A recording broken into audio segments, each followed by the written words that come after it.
The Masque of the Red Death by Edgar Allan Poe. The Red Death had long devastated the country. No pestilence had ever been so fatal or so hideous. Blood was its avatar and its seal, the redness and the horror of blood. There were sharp pains, sudden dizziness, and then profuse bleeding at the pores with the solution. The scarlet stains upon the body, and especially upon the face of the victim, were the pest ban which shut him out from the aid and from the sympathy of his fellow men. And the whole seizure, progress, and termination of the disease were the incidents of half an hour. But the Prince Prospero was happy and dauntless and sagacious. When his dominions were half depopulated, he summoned to his presence 1,000 hale and light-hearted friends from among the knights and dames of the court, and with these he retired to the deep seclusion of one of his castellated abbeys. This was an extensive and magnificent structure, the creation of the prince's own eccentric yet august taste. A strong and lofty wall girdled it in. The walls had gates of iron. The courtiers, having entered, brought furnaces and massy hammers and welded the bolts. They resolved to leave means neither of ingress or egress to the sudden impulses of despair or of frenzy from within. The abbey was amply provisioned. With such precautions the courtiers might bid defiance to contagion. The external world could take care of itself. In the meantime it was folly to grieve or to think. The prince had provided all the appliances of pleasure. There were buffoons, there were improvisatori, there were ballet dancers, there were musicians, there was beauty, there was wine. All these in security were within, and without was the Red Death. It was toward the close of the 5th or 6th month of the seclusion, and while the pestilence raged most furiously abroad, that the Prince Prospero entertained his 1,000 friends at a masked ball of the most unusual magnificence. It was a voluptuous scene, that masquerade. But first let me tell of the rooms in which it was held. There were 7, an imperial suite. In many palaces, however, such suites form a long and straight vista, while the folding doors slide back nearly to the walls on either hand, so that the view of the whole extent is scarcely impeded. Here the case was very different, as might have been expected from the Duke's love of the bazaar. The apartments were so irregularly disposed that the vision embraced but little more than one at a time. There was a sharp turn at every 20 or 30 yards, and at each turn a novel effect. To the right and left, in the middle of each wall, a tall and narrow Gothic window looked out upon a closed corridor which pursued the windings of the suite. These windows were of stained glass, whose color varied in accordance with the prevailing hue of the decorations of the chamber into which it opened. That at the eastern extremity was hung, for example, in blue, and vividly blue were its windows. The second chamber was purple in its ornaments and tapestries, and here the panes were purple. The third was green throughout, and so were the casements. The fourth was furnished and lighted with orange, the fifth with white, the sixth with violet. The 7th apartment was closely shrouded in black velvet tapestries that hung all over the ceiling and down the walls, falling in heavy folds upon a carpet of the same material and hue. But in this chamber only, the color of the windows failed to correspond with the decorations. The panes here were scarlet, a deep blood color. Now in no one of the 7 apartments was there any lamp or candelabrum, amid the profusion of the golden ornaments that lay scattered to and fro or depended from the roof.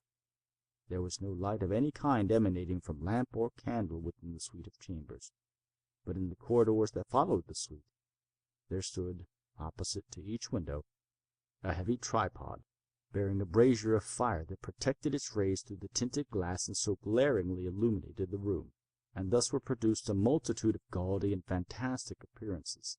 But in the western or black chamber, the effect of the firelight that streamed upon the dark hangings through the blood-tinted panes was ghastly in the extreme, and produced so wild a look upon the countenances of all who entered, that there were few of the company bold enough to set foot within its precincts at all. It was in this apartment also that there stood against the western wall a gigantic clock of ebony.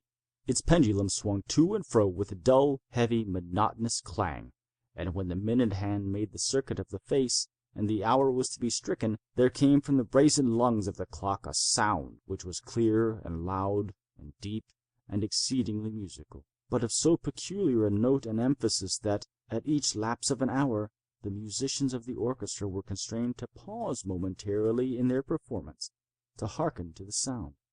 And thus the waltzers perforce ceased their evolutions, and there was brief disconcert of the whole gay company. And while the chimes of the clock yet rang, it was observed that the giddiest grew pale, and the more aged and sedate passed their hands over their brows as if in confused reverie or meditation. But when the echoes had fully ceased, a light laughter at once pervaded the assembly. The musicians looked at each other and smiled as if at their own nervousness and folly, and made whispering vows, each to the other, that the next chiming of the clock should produce in them no similar emotion. And then, after the lapse of 60 minutes, which embraced 3,600 seconds of the time that flies, there came yet another chiming of the clock, and then were the same disconcert and tremulousness and meditation as before. But in spite of these things, it was a gay and magnificent revel. The tastes of the Duke were peculiar. He had a fine eye for colors and effects. He disregarded the decora of mere fashion. His plans were bold and fiery, and his conceptions glowed with barbaric luster. There are some who would have thought him mad. His followers felt that he was not. It was necessary to hear and see and touch him to be sure that he was not. He had directed in great part the movable embellishments of the 7 chambers upon occasion of this great feat, and it was his own guiding taste which had given character to the masqueraders.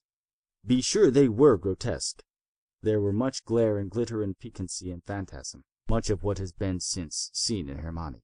There were arabesque figures with unsuited limbs and appointments. There were delirious fancies such as the madman fashions. There was much of the beautiful, much of the wanton, much of the bizarre, something of the terrible, and not a little of that which might have excited disgust. To and fro in the 7 chambers there stalked, in fact, a multitude of dreams, and these, the dreams, writhed in and about, taking hue from the rooms, and causing the wild music of the orchestra to seem as the echo of their steps. And anon there strikes the ebony clock which stands in the hall of the velvet.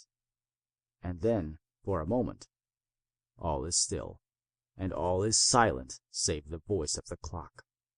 The dreams are stiff frozen as they stand, but the echoes of the chime die away. They have endured but an instant, and a light, half-subdued laughter floats after them as they depart. And now again the music swells, and the dreams live and writhe to and fro more merrily than ever, taking hue from the many-tinted windows through which streams the rays from the tripods. But to the chamber which lies most westwardly of the 7, there are now none of the maskers who venture, for the night is waning away, and there flows a ruddier light through the blood-colored panes, and the blackness of the sable drapery appalls, and to him whose foot falls upon the sable carpet, there comes from the near clock of ebony a muffled peal more solemnly emphatic than any which reaches their ears who indulge in the more remote gaieties of the other apartments. But these other apartments were densely crowded, and in them beat feverishly the heart of life, and the revel went whirlingly on, until at length there commenced the sounding of midnight upon the clock. And then the music ceased, as I have told, and the evolutions of the waltzers were quieted, and there was an uneasy cessation of all things as before. But now there were 12 strokes to be sounded by the bell of the clock, and thus it happened, perhaps, that more of thought crept, with more of time, into the meditations of the thoughtful among those who revelled. And thus, too, it happened, perhaps, that before the last echoes of the last chime had utterly sunk into silence, there were many individuals in the crowd who had found leisure to become aware of the presence of a masked figure which had arrested the attention of no single individual before. And the rumor of this new presence having spread itself whisperingly around, there arose at length from the whole company a buzz or murmur, expressive of disapprobation and surprise, and then finally of terror, of horror, and of disgust. In an assembly of phantasms such as I have painted, it may well be supposed that no ordinary appearance could have excited such sensation. In truth, the masquerade license of the night was nearly unlimited, but the figure in question had out-Heroded Herod, and gone beyond the bounds of even the prince's indefinite decorum. There are chords in the heart of the most reckless which cannot be touched without emotion, even with the utterly lost, to whom life and death are equally jests. There are matters of which no jest can be made. The whole company, indeed, seemed now deeply to feel that in the costume and bearing of the stranger neither wit nor propriety existed. The figure was tall and gaunt, and shrouded from head to foot in the habiliments of the grave. The mask which concealed the visage was made so nearly to resemble the countenance of a stiffened corpse that the closest scrutiny must have had difficulty in detecting the cheat. And yet all this might have been endured, if not approved, by the mad revelers around, but the mummer had gone so far as to assume the type of the Red Death. His vesture was dabbled in blood, and his broad brow, with all the features of the face, was besprinkled with the scarlet horror. When the eyes of Prince Prospero fell upon this spectral image, which with a slow and solemn movement, as if more fully to sustain its rôle, stalked to and fro among the waltzers, he was seen to be convulsed, in the first moment with a strong shudder either of terror or distaste, but in the next his brow reddened with rage. "Who dares?" he demanded hoarsely of his courtiers who stood near him. "Who dares insult us with this blasphemous mockery? Seize him and unmask him, that we may know whom we have to hang at sunrise from the battlements." It was in the eastern or blue chamber in which stood the Prince Prospero as he uttered these words. They rang throughout the 7 rooms loudly and clearly, for the prince was a bold and robust man, and the music had become hushed at the waving of his hand. It was in the blue room, where stood the prince, with a group of pale courtiers at his side. At first, as he spoke, there was a slight rushing movement of this group in the direction of the intruder, who at the moment was also near at hand, and now with deliberate and stately step made closer approach to the speaker.